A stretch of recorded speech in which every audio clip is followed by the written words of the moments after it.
हमारे बीच आज विराजमान है, आज हमारे बीच अतिथि आए हैं। मध्य प्रदेश के ही पूर्व मुख्यमंत्री हमारे बीच दीदी उमा भारती जी हमारे बीच आज आई हुए हैं गुरुदेव भगवान से आशीर्वाद लेने के लिए।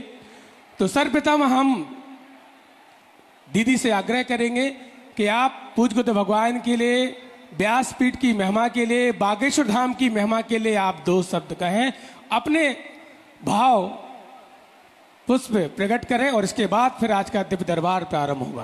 बोले बागेश्वर धाम की। मेरे लिए ये बहुत गर्व की और आशा की बात है कि बुंदेलखंड की धरती से एक महान शक्ति का उदय हुआ है, धीरेन्द्र कृत शास्त्री बागेश्वर धाम के रूप में। क्योंकि पहले से ही बुंदेलखंड की धरती शूरवीरों की और संतों की भूमि रही है, लेकिन वीरता और साधुता का जो मेल है वो हमारे बागेश्वर धाम के धीरेन्द्र कृष्ण शास्त्री जी बागेश्वर महाराज में देखने को मिलता है। और इसलिए आप कल्पना कर सकते हो कि जो आशा मेरे मन में जगी है उनको देखकर और उनका प्रभाव देखकर, उनकी महिमा देख करके मेरे मन में ये आशा जगी है कि अब ना सिर्फ बुंदेलखंड क्षेत्र का कल्याण होगा बल्कि पूरे भारतवर्ष का कल्याण होगा, पूरे देश का कल्याण होगा। क्योंकि वीरता और साधुता ये दोनों का जो मेल होता है उसी से रावण का मरण होता है। राम को भी राजपाट छोड़ करके साधु का ही वेश धारण करना पड़ा था, तब जाकर के रावण जैसा अत्याचारी मरा था। और इसलिए भगवान कृष्ण ने भी जब राजपुरुष होते हुए भी गीता सुनाई थी तब जाकर के कौरवों का नाश हुआ था। इसलिए वीरता और साधुता का जो मेल है वो मेरे बहुत ही प्रिय, वैसे तो मेरे छोटे भाई जैसे हैं लेकिन महान संत हैं, महान आत्मा हैं हमारे बागेश्वर सरकार, उनके अंदर वो चीज़ देखने को मिलती है।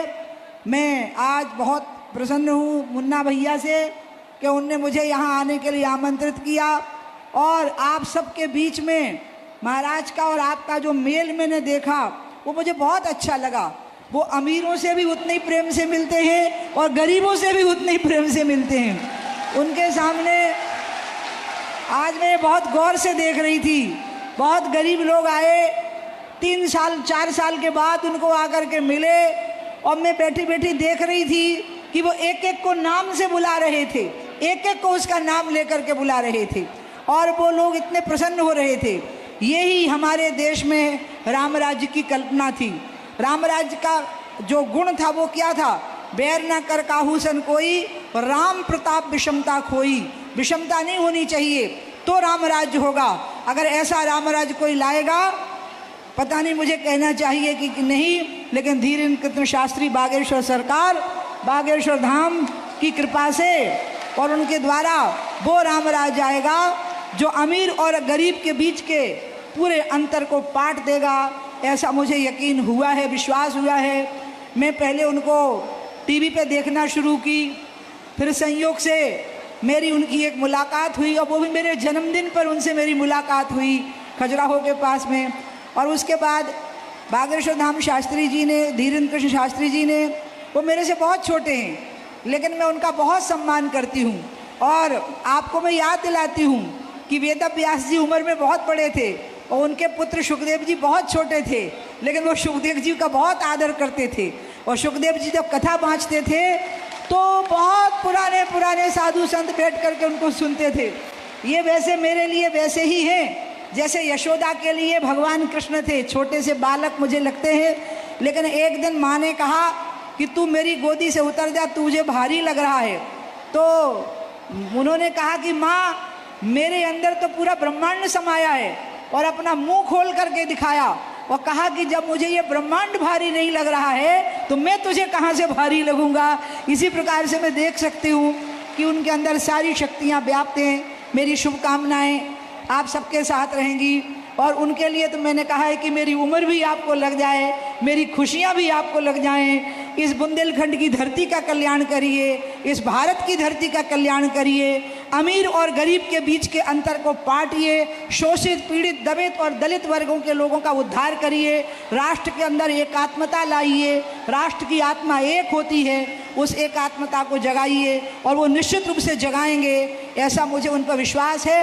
इन्हीं शब्दों के साथ मैं बुंदेलखंड की धरती पर, अपनी विधानसभा पर, जिसने मुझे कभी मुख्यमंत्री बनाया था इस विधानसभा ने, और फिर मैंने वो मुख्यमंत्री की कुर्सी छोड़ दी थी, तिरंगे के लिए छोड़ दी थी, क्योंकि तिरंगे की शान सबसे बड़ी होती है। और भैया आज भी जरूरत पड़ेगी तो राम के लिए, गऊ के लिए और तिरंगे के लिए कुर्सी तो क्या, मैं अपना शीश भी काट के चढ़ा सकती हूँ। इसके गवाह स्वयं आपके इष्ट देवता हैं।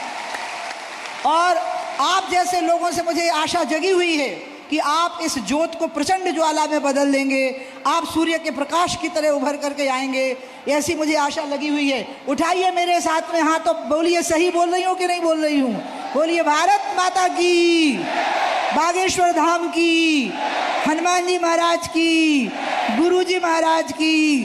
जय जय श्री राम, जय बजरंगबली, जय गौ माता, जय भारत माता, जय गंगा माता।